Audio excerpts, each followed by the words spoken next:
Hey everyone, you're listening to the Tascha Labs podcast, and today we're talking about staking on Ethereum, and specifically, we're going to talk about a new innovation about Ethereum staking that's called restaking. Okay, but first of all, a while ago I wrote about Ethereum staking, as you know, as a kind of a financial primitive on the blockchain world in the proof of stake blockchain ecosystem.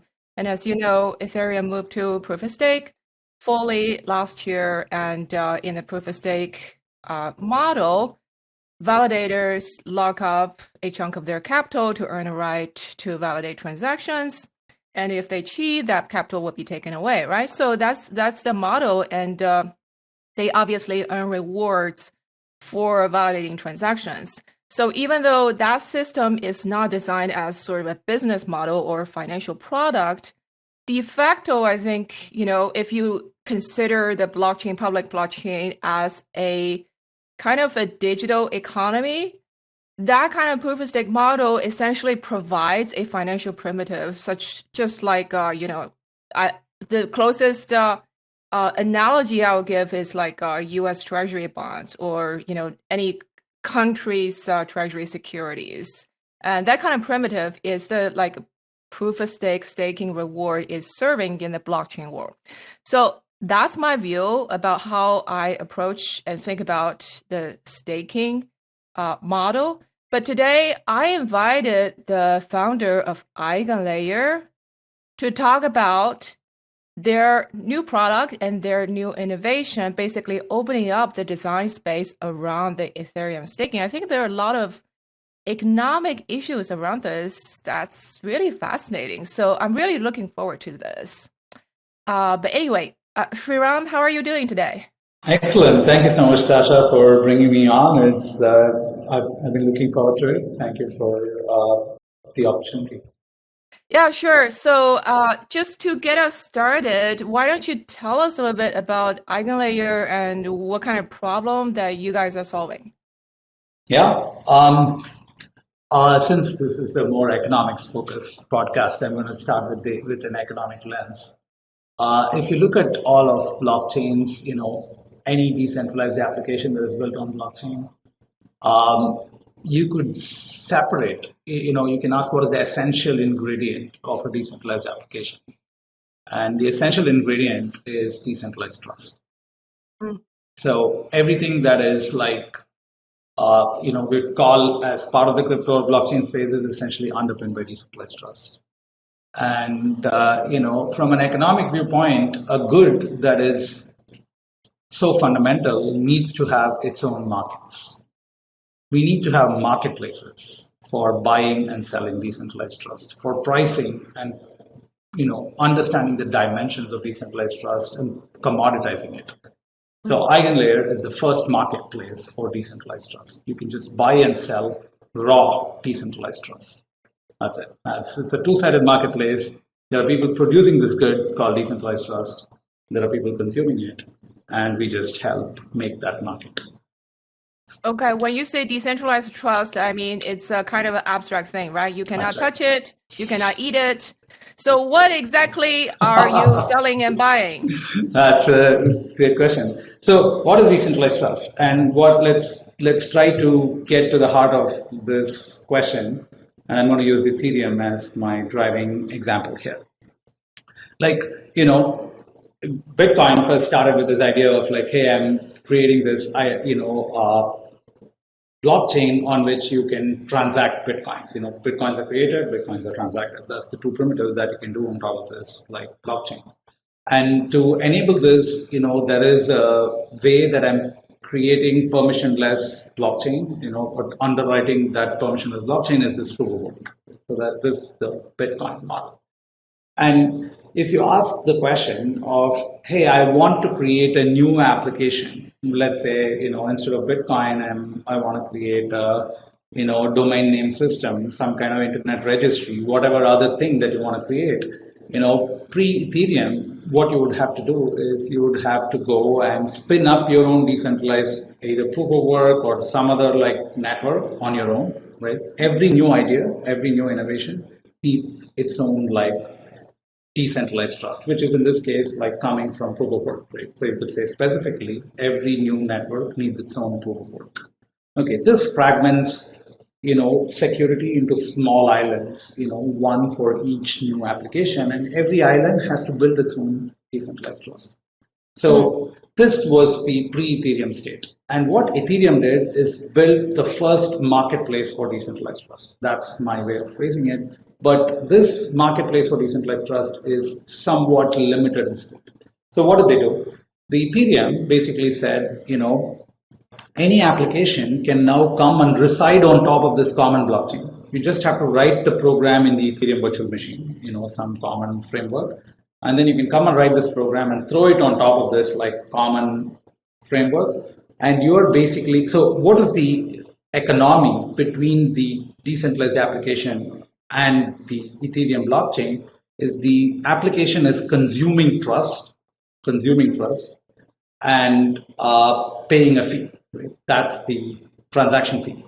Otherwise, you could just take your application and run it on your server. You don't need to pay this. You don't need to have your users pay this fee to this platform. The reason they're paying this fee to this platform, they're consuming decentralized trust. Okay, so Ethereum created the first marketplace for decentralized trust. They said, hey, I'm creating this common framework. There is this proof of work network at that time. I'm going to make a general purpose programming environment, and anybody can come and build an application as long as it specifies to my programming environment, the Ethereum virtual machine. They can come and deploy it here. And if they deploy it here, then they just have to pay a fee every time they're kind of consuming a unit of decentralized trust. So in this case, you can think of decentralized trust as this common proof of work, common trust emerging from proof of work. People are spending energy and creating this ordering of blocks, and inside these blocks are going transactions, which can then be from any of these applications. So Ethereum, the first marketplace for decentralized trust, but the marketplace is somewhat flexible, not fully flexible. So the idea is that nowadays people talk a lot about the economics of block space, right? And when I hear the economics of block space, basically they're talking about the economics of decentralized trust. So what happened is you take this decentralized trust and then create bundles of decentralized trust called blocks, right? Here I am selling, the right, because when the Ethereum nodes are making or approving a block, they're basically validating all these transactions into are they correct? If you execute these transactions, what happens next? And essentially, you just take this abstract concept of decentralized trust, have a practical instantiation of it, which is in proof of work, and then have a particular specification of it, which is you have to write transactions in a certain format, and then Ethereum becomes a marketplace for decentralized trust. When we talk about economics of block space, we're really talking about a marketplace for decentralized trust. It's just not that flexible. It is particular in its manifestation. It's particular in the programming environment. It is particular in the type of decentralized trust that is being consumed, which is coming from proof of work in the pre-merge Ethereum. So now let's fast forward to the post-merge Ethereum. Right? In the post-merge Ethereum migrated from proof of work to proof of stake, just switching the underlying guts for how trust is created. In post-merge Ethereum, the trust is created out of staking. You just alluded to this at the beginning of the conversation. The idea being that you lock in some capital, and then now you lock in, which is in the form of Ether in the Ethereum network, and lock in this set of tokens, and you're promising that you will deliver, you will create blocks correctly, or you're promising that you're holding to how you're providing trust correctly. So in some sense, the economics underwrites that correctness. And so one very important economic transition that happened with proof of stake is where people talk about externalities and energy and all these things, and not doing a lot of emissions in both carbon emissions and token emissions, right? So these are things people talk about. But there is another very, very important thing that happened with proof of stake, which is the first time in which we can have both positive and negative incentives inside the blockchain. When you stake, when people commit a certain amount of stake and they behave badly, their stake can be taken away because there's an actuation mechanism. There is a mechanism to take away somebody's stake because it's inside and inherent in a blockchain.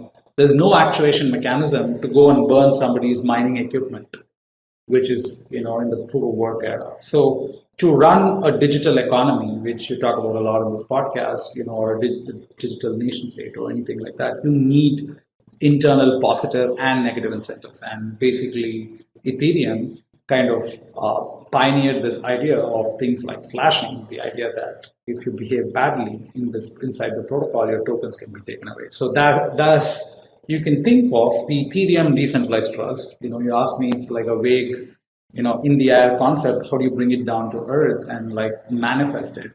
There are two dimensions of decentralized trust coming in the Ethereum proof of stake world. One is what I would call economic trust. Economic trust is how much of stake has been locked up, and when we're making a statement, a commitment, a block validation, how much of stake is backing, which means if that statement was wrong, how much of stake is liable to be slashed or burnt. That gives you a certain amount of economic trust. The cool thing about economic trust is it's not reliant on, I'm separating economic trust and decentralization, and economic trust can stand on itself without having to be decentralized. What do I mean by that is like one node putting up $20 billion and making a credible claim that this statement is correct, otherwise I'm losing $20 billion, and 20 million nodes putting $1,000 each. It's kind of the same thing as far as economic trust is concerned. You Right. basically have the ability to slash $20 billion, whether it comes from 20 million people or it comes from one person. 20 billion is 20 billion. So that's economic trust. And the cool thing is economic trust is useful in the dimensions where you can have provable attributable violations. In software, I can verify that Tascha made 2 signatures. She put up $20 billion. Now, she's made double signature, on the one side, block number 30 is X. On the other side, there's a statement that block number 30 is Y, and that's just incompatible. Should not be making that statement. Now your $20 billion can be taken away. So that's the core of economic trust. And economic trust is actuated only when there is a slashing ability, the ability to take away this money. Okay. There is another dimension of trust in Ethereum proof of stake, which accrues out of decentralization, not out of economic trust. And why do we need this? Like, now that you have economic trust, why do we need this like random object called decentralization? And the reason we need decentralization is there are aspects of the protocol which are simply not slashable.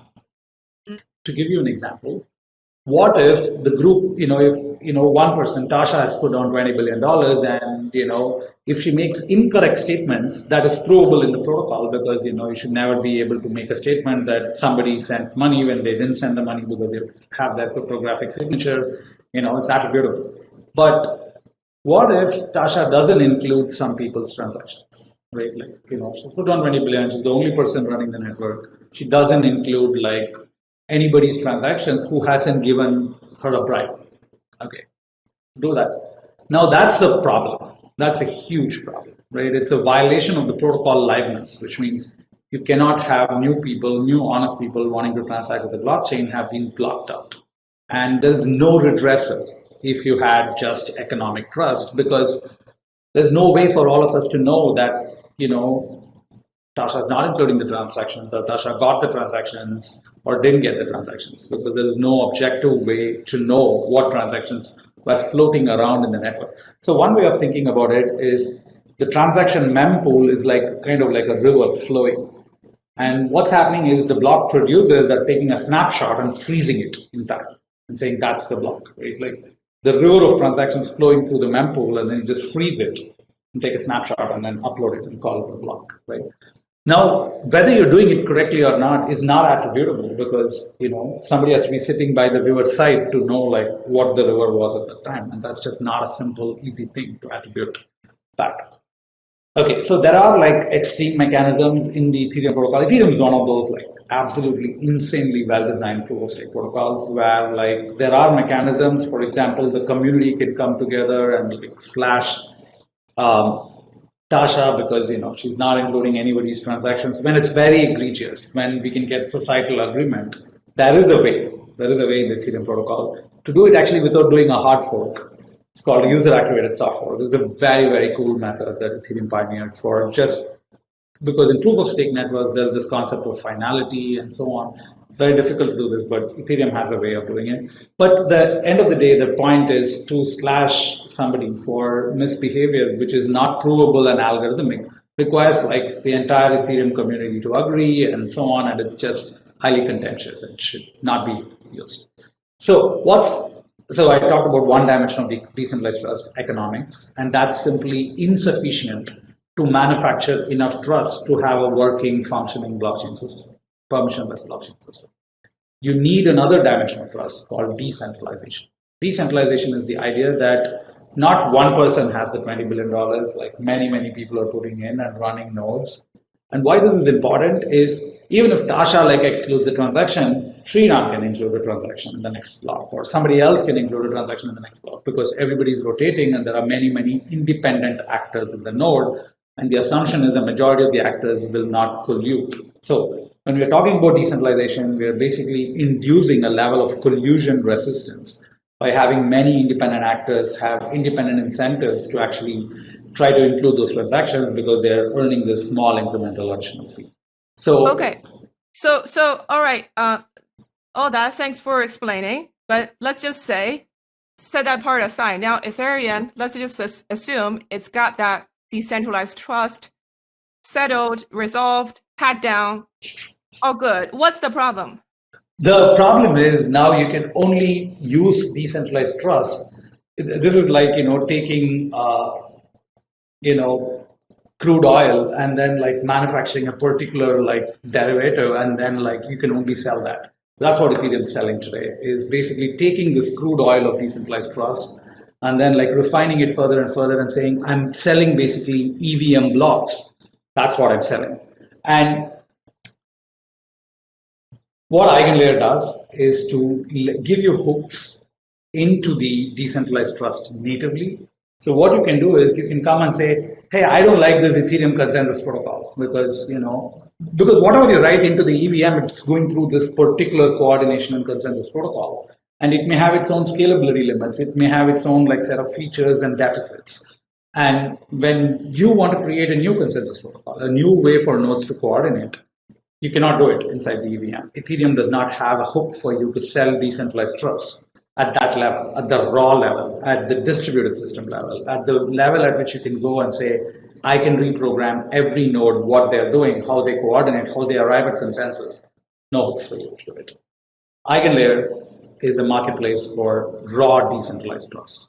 What we let you do is anybody who can come up with a new distributed system idea, a new consensus protocol, like imagine why you have Avalanche, why you have Solana, why you have Cosmos, is because you want people to innovate. You want people to come up with new consensus protocols, new virtual machines, new execution layers, new data availability, new authentication machines, new oracles, new bridges. You want people to do new stuff. And every new stuff today needs for the people to manufacture both these dimensions of trust that I talked about, economic trust and decentralization. It's insane. It's impossible. It requires a coupling of the innovator to also be able to create a community of decentralized trust. We feel it's the wrong way in which to orchestrate this ecosystem. So what is EigenLayer doing? EigenLayer basically lets anybody buy decentralized trust from Ethereum. What does it mean practically? Every Ethereum staker can opt in to EigenLayer.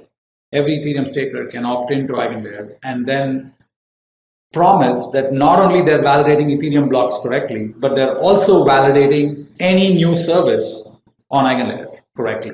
So EigenLayer is a marketplace, two sides. One side is stakers opting in and saying, yes, I'm going to opt into new services. On the other side, builders who have creative ideas about how to build distributed systems. They come in and say, hey, here is a new technology, I'm going to take it and then spread it through all these nodes. And every staker downloads and runs that new software at the core level of the distributed system. It could be all of these things that I talked about can now be built using the same economics and same trust network, same economic trust and decentralization underpinning Ethereum, rather than having to go and create new things every time you have a new idea. So that is the core principle that essentially one way of thinking about it is Ethereum took Bitcoin and make it more programmable. EigenLayer takes Ethereum and just makes it way more programmable. Just bare metal distributed system. You can write whatever you want. So in a nutshell, if I understand what you're saying is if I'm a validator on Ethereum, let's say I have like 500 million Ether locked in order to validate on Ethereum, but now since I'm already a validator on Ethereum and I'm in good standing, I can also validate transactions for other guys. Maybe I can validate transactions for Solana, I don't know, or for like a wormhole bridge or, you know. So essentially, since I'm already here doing validations, you allow me the ability. So basically, just validate more, do more work, basically, Yeah. based on the same pool of capital that I have locked up. That's right. So then my question is, why can so essentially I think one of the big things it solves is like capital is scarce, right? So if I have 500 million Ether locked up to be validated on Ethereum, maybe I don't have another 500 million in addition to be a validator on Solana. So while Solana needs validators as well. So it's kind of solve the scarcity of capital issue by kind of allow the same pool of capital to do more. Why can I not?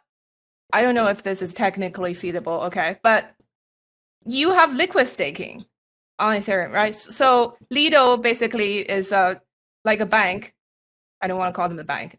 They definitely don't call themselves a bank. But let's just say you give the Ether to Lido, they give you a certificate called staked ETH, which presumably it's just points to the value of your ETH.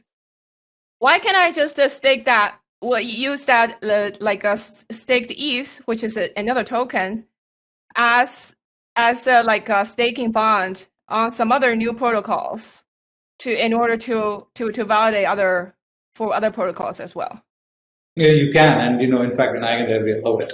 So the idea is there are multiple different ways in which you can participate in the EigenLayer market. There are two main ways that we'll talk about. One is liquid staking.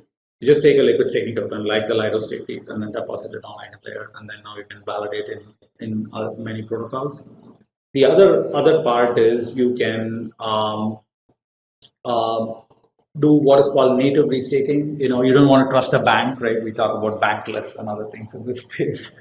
So if somebody wants to just be themselves and still validate for Ethereum and for all other protocols, they can do it through EigenLayer. By what they do is they go and stake in Ethereum in the core protocol, and then they get a withdrawal receipt, like who can withdraw the money, and take the withdrawal receipt and send it to the EigenLayer contracts. So the EigenLayer contracts holds the power to withdraw the stake from the Ethereum protocol. So now you yourself at home, you're sitting and you're doing validation for Ethereum, but you can also now do validation for whatever new things that you have opted into.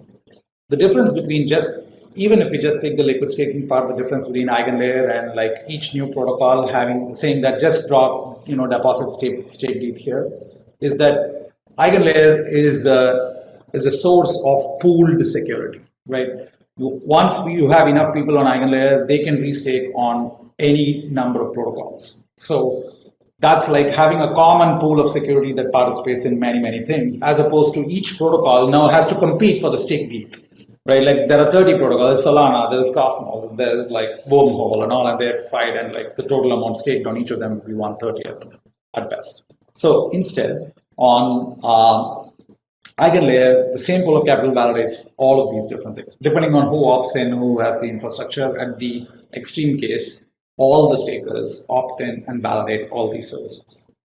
Okay. So in that case, if I'm a validator on Ethereum and I opt into all of your other players in the marketplace, so I validate for all of them, what's the return like to me? What's the like format of the return? Yeah. So, each of these protocols may have their own ways of payment. Let's take the simplest case. Like somebody's building a storage protocol on top of EigenLayer, and says, okay, whenever you store 1 GB of data, you'll get 1 ETH. Right? So there's whenever somebody is writing a new service, there are 3 things they specify. They specify registration condition, who can participate, right? Do you need 32 ETH, or you need 3,000 ETH, or you need 3 ETH to participate? So that's registration conditions. Second one is payment conditions, like per unit of service, what am I paying? Per GB of storage, I'm paying 1 ETH. The service is paying. So somebody is consuming the storage service, right? The people who are consuming the storage service will need to pay a fee, and that fee gets divided among the stakers, right? So that's the model. And the third thing they need to specify is what is the negative incentives, right? Like you claim to store something and actually you don't store it. Then there will be like a on-chain Ethereum contract that will ask, hey, produce the data that you stored, randomly sample them or something. And if they don't produce the data, then they lose it. Then they lose the money. So these are the 3 things: registration, positive incentives, negative incentives are all specified on Ethereum smart contracts. So whether they get satisfied is determined by Ethereum, not by some human beings. So you're saying, like, take the storage example. So if I'm doing if I'm doing work for that storage protocol as well, am I getting the return back in the token of that storage protocol or in Ether? It could be either. I mean, the simplest thing is you'd get it in Ether, but I'm sure people will experiment paying in other tokens. So we allow for, you can pay in any token that the validators opt into. So EigenLayer is an opt-in market, right? Like the terms of the trade are specified by the services, and whichever stakers want to opt in, they can opt in. So that's what happens. Like you come and say, hey, I'm paying in Tascha tokens. And then the stakers say, I don't like it, they can opt out of a particular service. EigenLayer is not like a union that everybody has to participate in everything. EigenLayer is a free market. So anybody will look at it and say, okay, Tascha tokens, is it good or bad? Or is it Ether or Bitcoin? They'll opt in or not opt in. Yeah, but is there a limit in terms of how much I can opt in? Because if there's no limit, I can do, I will opt in everything, even if I think, okay, Tascha token is not really a thing, but why not? Yeah, sure. To go ahead and opt in. There's the only thing you have to actually evaluate when you're opting in is what is the operational cost. That you're, just look at the microeconomics of this, right? So you have to do some work, right? It's a storage protocol. You opt in, you have to do the storage, right? If you do the storage, it costs you like more than 1 ETH to store 1 GB, and they're paying 1 ETH per gigabyte, then you should not opt in. Like it's not rational for you to opt in.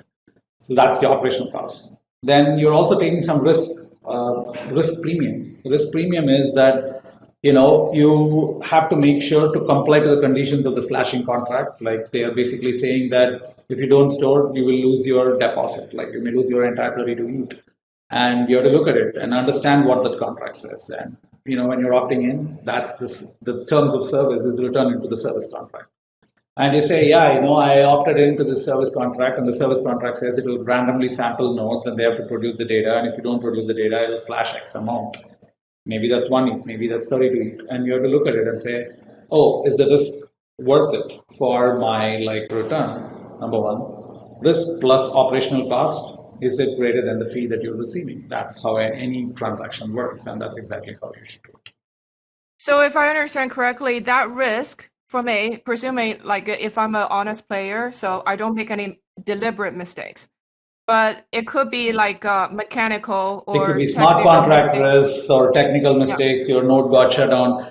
Of course, when we're designing the platform, we're trying to make sure that people, when they build and onboard new middlewares, we have some initial onboarding conditions and doing smart contract audits and things like that. But what if the smart contract has a bug, right?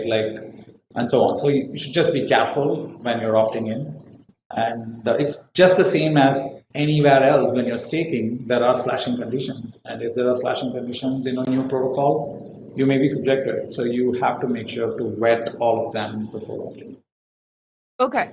So I think we talked enough about a very basic in ballpark, the mechanism. So I'm not going to ask you any technical questions because that's not my, expertise. I cannot ask questions like that without you laugh at me, so I'm not going to do that. So, but let's talk about maybe the systematic implications. something like restaking, which EigenLayer is doing, is something that really gets big, right? So basically, on the upside, it definitely improves the capital efficiency, so to speak, right? So because now I have one pool of capital invested as a validator, I can earn like multiple sources of yields from everywhere, all the projects that I opt in. Some of the yields are higher risk than others, but more options. That's the bottom line. So potentially my yields are higher. So what will be the like kind of impact to the system's equilibrium? I think that to me is a very interesting question. Yeah. So let's just start with well, I think this one is pretty obvious. What would be the impact to the amount of ETH staked? Yeah, so basically, like, if today you have 25 billion staked, and that's because some amount of ETH is being emitted for it, and and people don't stake more because whatever the APR keeps decreasing in the Ethereum, there's a reward curve, and like people have found the equilibrium of the APR right there. And because EigenLayer can augment that yield instead of like whatever is being paid today, there's a kind of chunk paid on top. What will happen is that it'll stretch the total amount staked, right? So the total amount staked will basically will increase, and the equilibrium point will be where like the net APR, if let's say today's APR equilibrium is 4%, like the net APR including EigenLayer plus Ethereum is 4%. It'll just move staking all the way up to that. So that's what will happen. And because Ethereum has a decreasing curve, right, like as more gets staked, the reward gets decreased. So basically the gap is being filled in by the EigenLayer staking. Okay, so basically your point is it will increase the amount staked on Ethereum. All right, so let's break that down a little bit, okay? Because let's just say like today, EigenLayer starts operation. Like options for yields are more, yields are higher, so you attract more people like staking, more validators, putting capital into the ecosystem. But then you also have an inverse relationship, like in terms of ETH, like a base yield, right? It's like more stakers, less yield, right, for everybody. So that's the inverse relationship. You have more stakers, that means like base yield on Ethereum base layer comes down. All right. So basically, now the ecosystem has EigenLayer. Everybody the yield earned by everybody has two components. One is the Ethereum base layer yield. The other is the whatever other protocols you opt in with different risk levels that yield that you earn. So in the equilibrium, since your first part is going down, and your second part is whatever that is, so I actually am not sure. I think so. If the risk of EigenLayer is zero, right? If the perceived risk of EigenLayer is zero, then essentially you basically come back to the same APR, right? Like that's what it is. So essentially, what you could do is you take the entire EigenLayer yield, which is all the services bundled together, and then like you take that amount, whatever that's X 100 million or something, and then you add that to the current like emission, and then like see where it meets the same percent, 4.4% or something, whatever it is today. That's how I would estimate or guesstimate the total amount staked. The APR will remain the same if it is perceived as zero risk, right? That's the cool thing about EigenLayer is there'll be services that will be perceived as low risk. There'll be services that will be perceived as high risk. And it'll, instead of the stakers being treated as a union, as a collective, as a group that has like this homogeneous risk and reward preferences, there'll be highly heterogeneous risk and reward preferences. Somebody will say, yeah, I'm going to take more risk. Somebody will say, I like Tascha token. Somebody will say, I hate Tascha token, right? Like that's how the market will kind of bifurcate. And somebody will say, I have X computation infrastructure, right? And they'll say, okay, I can either accommodate it for like validating social networks, or I can accommodate it for validating DeFi. People will take, and because when you validate social networks, you get paid maybe in the social network token. When you validate DeFi, you get paid in the DeFi token, which is exposure on different dimensions. So reward preferences will bifurcate. Yes. People will say, yeah, I'm taking a positional bet. I'm filling my like block space. It's not block space now, but I'm filling my decentralized trust 2 more on social networks, because over a 4-year period, that's going to take off. So there'll be all these, it's a rich and variegated market that we will see, rather than this unionized model that we are seeing today in staking, which is that everybody is the same and equal. Instead, everybody is different. They have different computational abilities. They have different risk preferences. They have different reward preferences. And we want to create a free market of decentralized trust. Yeah, so I think that word you use, like more heterogeneous, right, is the right word here, because essentially, because you have like a marketplace for different protocols with different risk levels and different jobs and types of jobs that need to get done, you like that ecosystem will attract like a more diverse set of validators and capital in terms of their risk tolerance. So in that sense, you would see like a larger, that could lead to a larger pool of capital being attracted to the ecosystem, not because of the yields going up, because the equilibrium is whatever it is, but it's because you now have the options for a diversified set of risk options for different players. So that's quite interesting, because now, like right now, I don't see why people are staking on Ethereum, to be honest. But that's just like my particular risk preference, because if I'm like earning 4% a yield on Ethereum, I can earn like 5.5% on U.S. Treasuries a 6 months. Like, why am I not earning 5.5%? So, but people staking on Ethereum, they expect the price to go up. That's like what it is essentially. But there's a hodl dynamic there, yeah. When you have that, when you give people the option, so to with staking, you also have the option to take more risks, then it starts to become more attractive to maybe other players than the ones who are currently staking. But anyway, so what do you think this would affect? Would that affect the volatility of the validator base in terms of the amount staked? Yes, I think there's like 2 levels of volatility. The total volatility of like what's the total number of stakers in the entire ecosystem, versus there is also volatility of how many people are restaked on a particular service.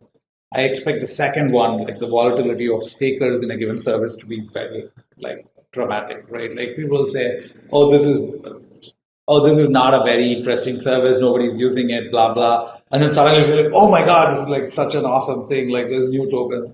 So people opt in. So there will be that dynamic. But I think the volatility of staking is controlled at the Ethereum base layer very tightly. Like there's a withdrawal queue, there is an exit queue, entry queue, like these induce enough frictions that you cannot have too high of a volatility on the Ethereum base layer staking. Okay. So basically, what's the withdrawal period of base layer staking right now? It's not a fixed period. There is a queue which makes sure that not too much of capital. I think you cannot, I don't know the exact numbers. Like, I don't think you can move more than 50% of the current staked amount in less than 3 months and stuff like that. So as more people want to withdraw, like the queue will become larger and larger. So it's basically like, there is a control on the rate at which people can exit and enter. That's where the buffers are. Like you're inside and like it's going to take you 6 months to get out. You just wait in the line. So basically, if too many people withdraw, they will set some kind of limit. Yeah, it's an automatic like algorithmic shaping of like basically you're waiting in the queue and you cannot have more than X number of ETH withdraw per day. So that's the exit. Okay, I actually didn't know that. I thought it was a fixed period, but this is like programmed capital control of the Ethereum economy, essentially. Like nation-state governments do this discretionarily, right? So they have like policies, like in China, you cannot like take out like a 25K US dollars more than that, like all at once or in a certain period. I think that was the policy. But Ethereum is whatever it's programmed. Yeah. But anyway, so I think the conclusion is all of these like large ecosystem, whether it's digital or physical, there's some mechanism in place to prevent volatile inflow and outflow of capital. Whether that's you agree with that or not, that's like a separate thing. We're not going to talk about that. Okay, but let's just say there are actually mathematical conditions for why this is needed, and I'm not going to go into that in terms of like the ability to slash. So basically, the idea is, what if somebody comes in and creates wrong blocks, right? Like they were a validator for some time. Now it's volatile. Everybody left, and then you found out that they made wrong blocks. Now you have to go and catch them and slash them. So this was kind of the underlying reason that they introduced this staking frictions, but that basically also acts as capital control. Okay, so but let's just say everything equal. All right, we compare two scenarios. One is there's no EigenLayer, no restaking, just basically what it is right now. Situation right now. The other scenario with EigenLayer and restaking, we have two components of yields: the base yield on Ethereum and whatever the services that you opt in to validate for. So that's like everybody gets two components of yield. So in these two scenarios, and we already said and so I think in the second scenario, actually your capital flow will be more volatile. And the reason is now your base layer yield has been pushed down because now everybody has the incentive for the second part, more risky part, right? But that risky part is more of a more volatile yield because presumably those are like smaller players and they're going to incentivize people with their own tokens. That's to their benefit. And then those tokens are more volatile than Ether, right? So in a kind of like a bear market scenario, you get like a 90%, those prices or 90% down of those shit coins or whatever. Sorry, let me take that back. Just like other coins.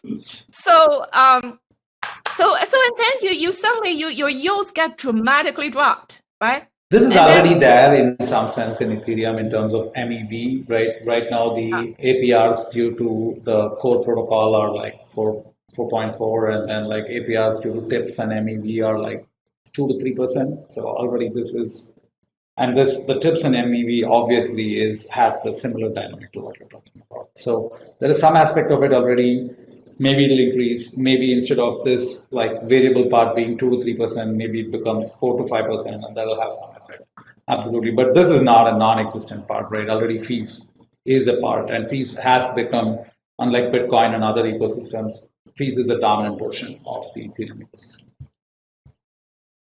Right. Okay. And then what will be the impact? This part is what everybody listening will be interested, who's not an engineer, but instead an investor. What would be the impact on token price? What do you think? On what token price? On ETH or something else? On Ether. I think it's, if it is, so essentially like the total value of ETH is, one way of thinking about it is it's like the future like fees that could be earned by staking it. If you think of it as like a kind of a work token, like you have to stake it in order to earn all these yields.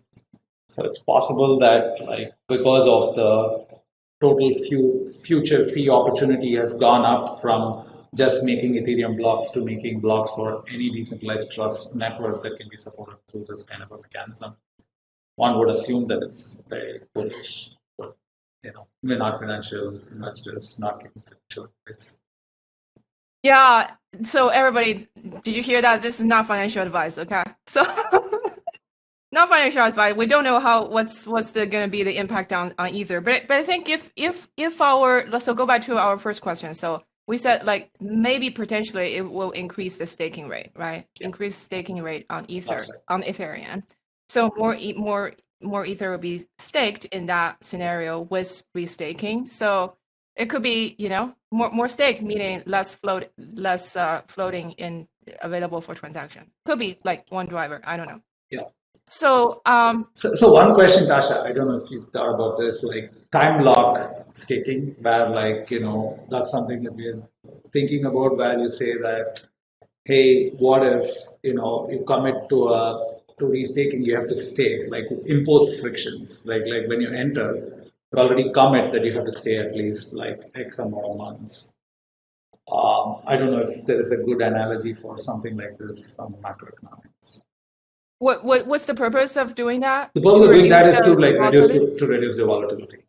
Yeah, well then you have to give people higher yields, right? So it's like if you want me to put my money in a savings account that's going to lock up for 36 months, it's going to have a higher yield compared to a checking account.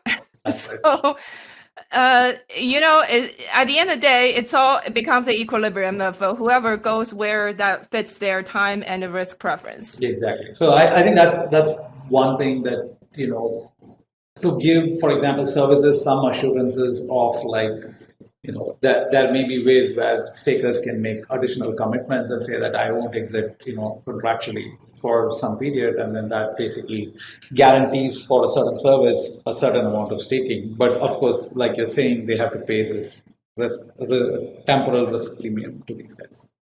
Right. So yeah, to incentivize people to actually lock up for longer. So what do you think this will?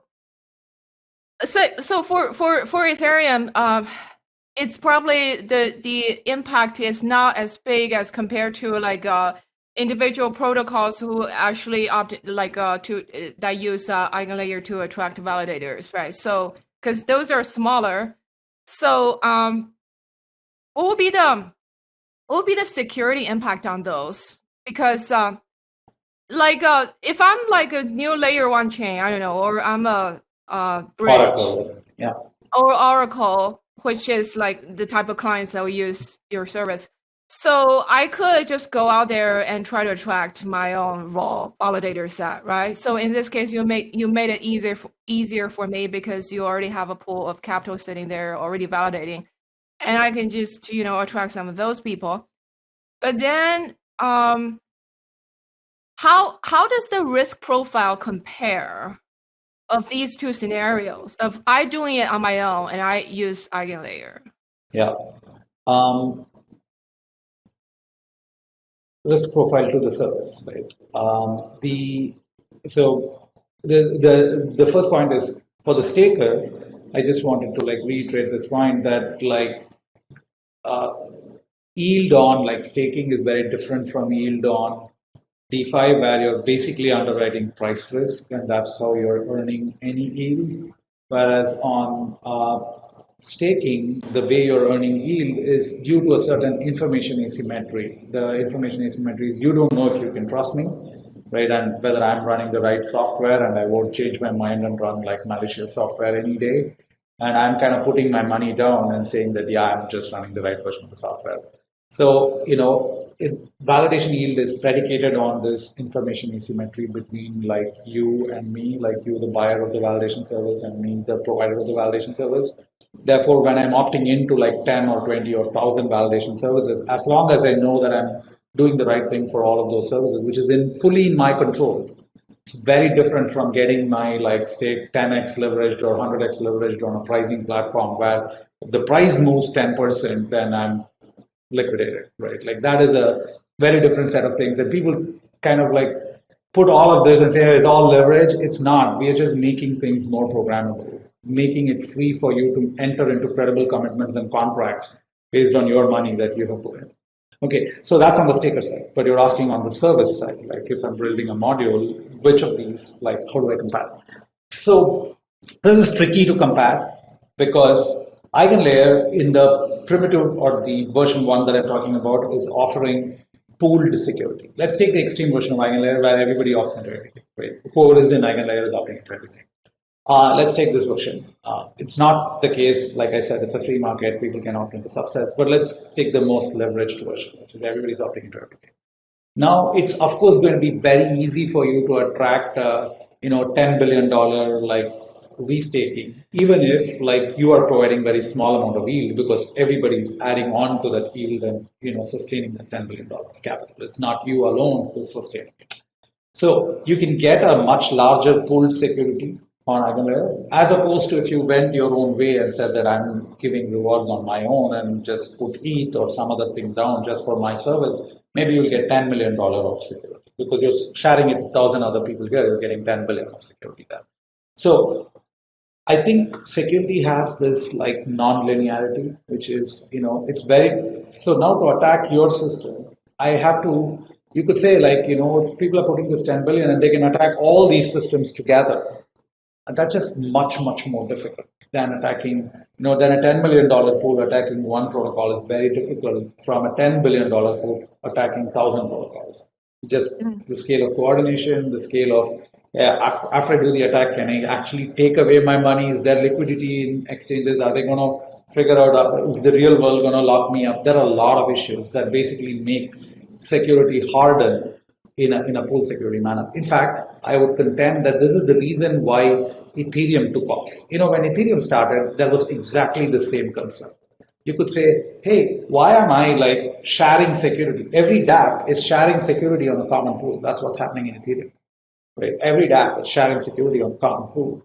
And you could say, why not a new dApp, right? Why am I sharing security with a common pool? Why am I not going and buying my own security? That's already a question one should ask oneself. And, that's exactly the question many people asked, like when Ethereum started, is this a viable economy to say that pool security is better?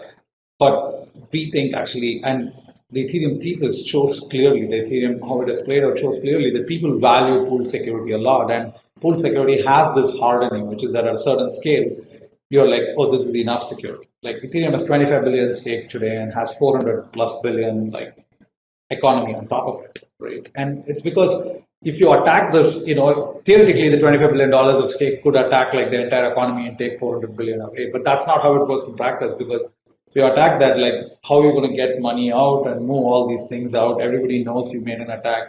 It's just a very different set of conditions because of, the temporal ability to move money in and out. So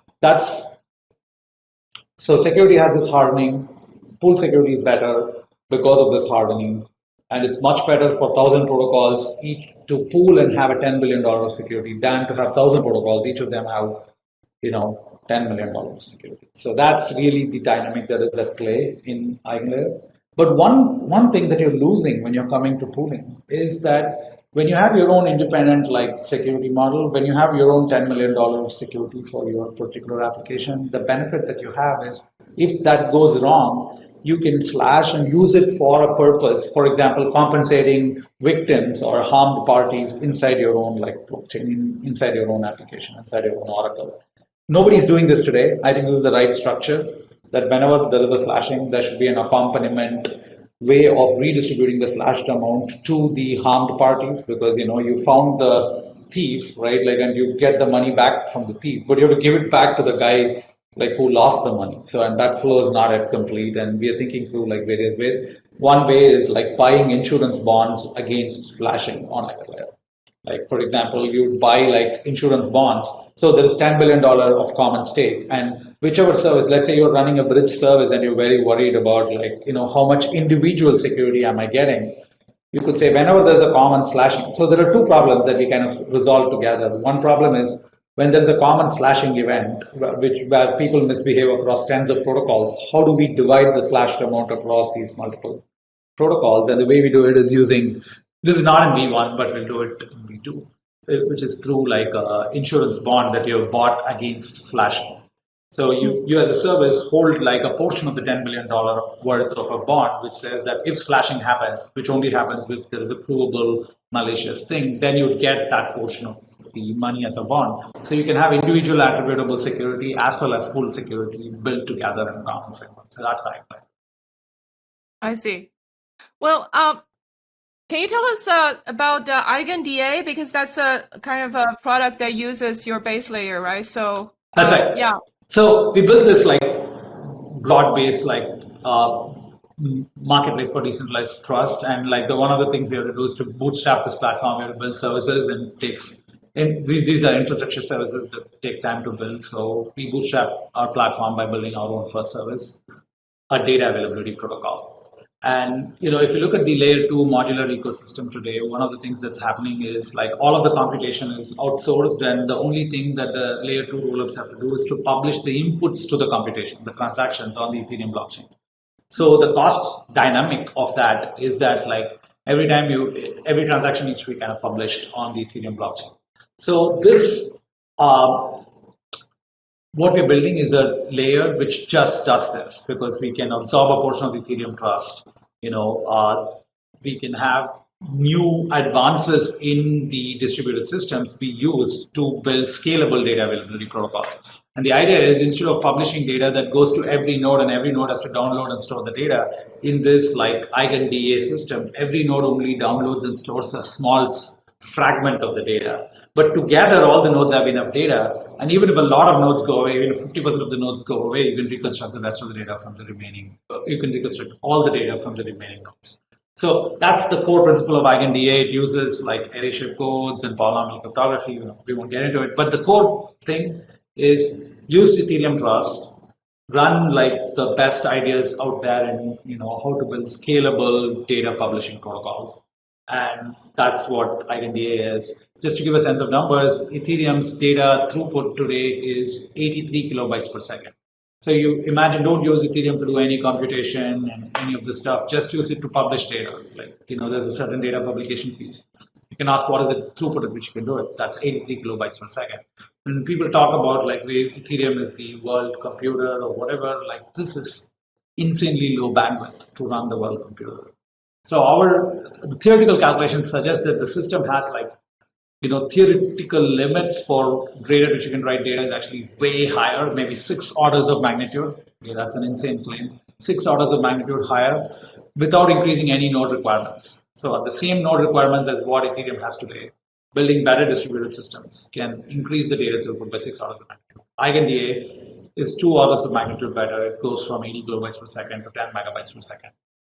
And we have a roadmap to scale it under 2 to 3 hours. So in terms of benefits to the users, what difference would I see if I use like everyday like dApps? Yes. How is it different in user experience? The difference in user experience is that like today on blockchains, the use cases that are accommodated on blockchains are the ones where the per transaction fee is a certain like floor amount, because you have to at least publish the data and you have to touch the decentralized network in some way.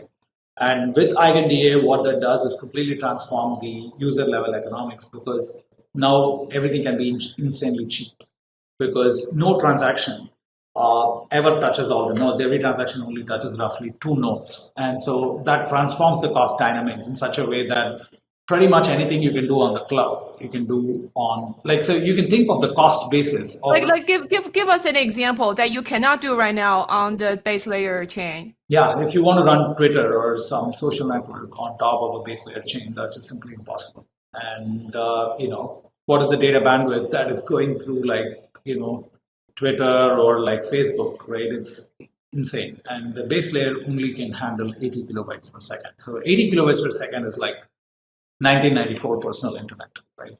And we need way higher to run like the global, everybody's coordination infrastructure. So things like gaming, on-chain gaming, things like social networks, things like, basically the foundations of the metaverse can be built when there is a scalable substrate for data availability, where the cost basis of data is not to have every node download and store something, is only to have every node download and store like very small portion of the data. So that's transforms the underlying cost basis. Once you transform the underlying cost basis, you can actually provision a way different category of applications that were simply impossible. So basically the EigenDA is like a project for decentralized data availability. It's so basically the validators of Ethereum, they're helping to run this. That's right. Helping to provide data on on EigenDA. That's right. So they are providing the confirmation that the data has been published and make it available for anybody who wants to download it for a certain period. And when we're thinking through the system, suddenly we are increasing the data bandwidth like massively. And when you try to think about how one should price it, right? And right now, pretty much all the blockchains price congestion, right? Like only if there is congestion, there is a non-trivial price being found. And this is because, EIP 1559, for example, as the congestion goes up, you just increase the price. If the congestion goes down, you decrease the price to find the price equilibrium relative to the capacity. Imagine a place where the capacity is going to be so high that there is, just theoretically assume it's infinity, right? So these kinds of congestion mechanisms are insufficient because you never find like any non-trivial price. Basically, you just price will go to zero when you have infinite bandwidth. That's just such a bad way to build systems, because as you scale them out, there should be an incentive for people to like provision services. Like it can't be zero price because there's no congestion. So really, there are actually three fundamental costs in running a blockchain. One is the capital cost of staking. Like by restaking, we are amortizing that heavily. Then there's the operational cost, which is you have to download and store data across like many nodes. So that'll be, and by making sure that every node doesn't download and store all the data, we are reducing the fundamental costs of operation.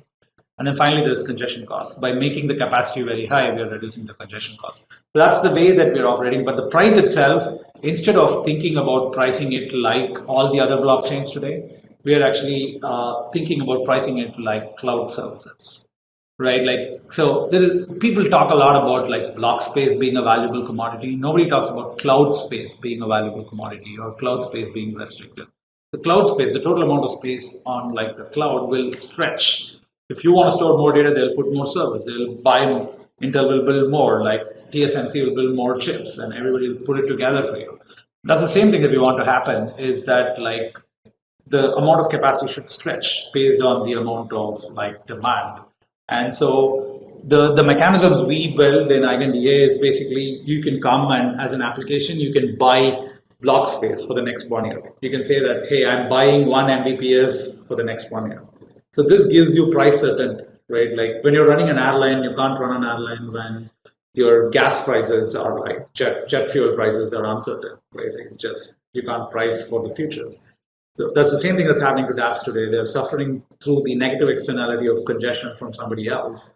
Whereas if they had a reserved lane, you come in, you buy data bandwidth just for yourself, you're not touching anybody else.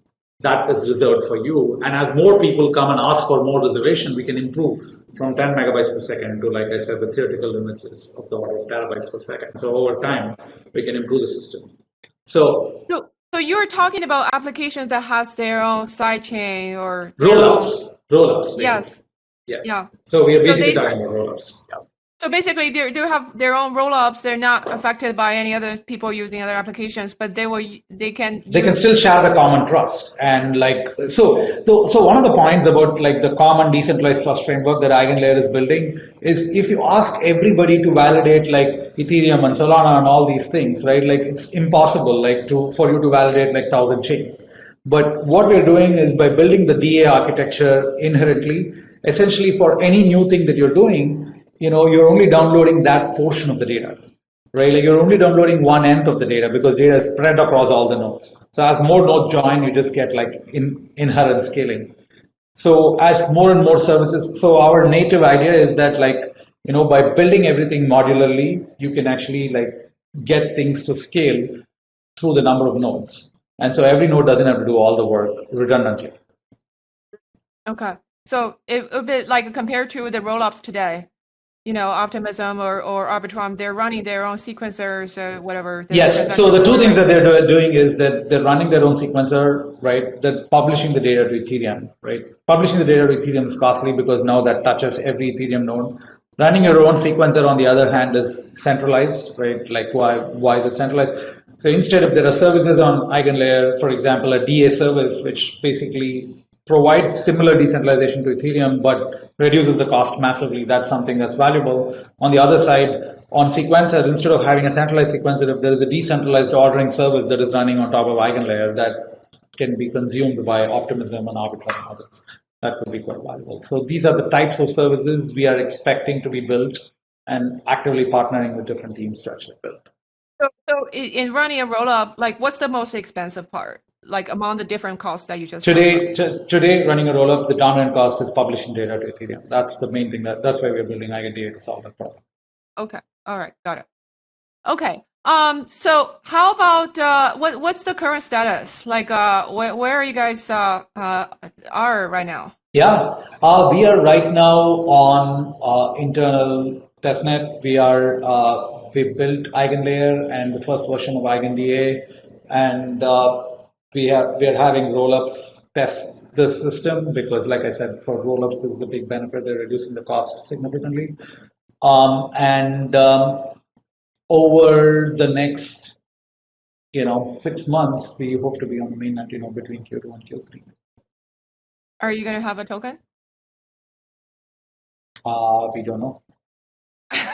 Okay. As much don't know as you can expect. Yeah. It's because you haven't. I'm sure you have given it a thought. It's not because you haven't thought about it, right? So it's not clear what's the right architecture to orchestrate this restaking mechanism. Whether it should be just a kind of a public good, whether it should be a marketplace that we run, and the nice thing is, we are relying on Ethereum to provide the decentralized trust. We don't have to be decentralized for that. So there are ways in which it can be structured as a company. There are ways in which we can be structured as a protocol and have decentralized governance. We're thinking through all the possibilities. Well, very cool. Well, thank you so much, Sreeram. This has been a fascinating discussion today. Thank you so much, Tascha. I really appreciate it.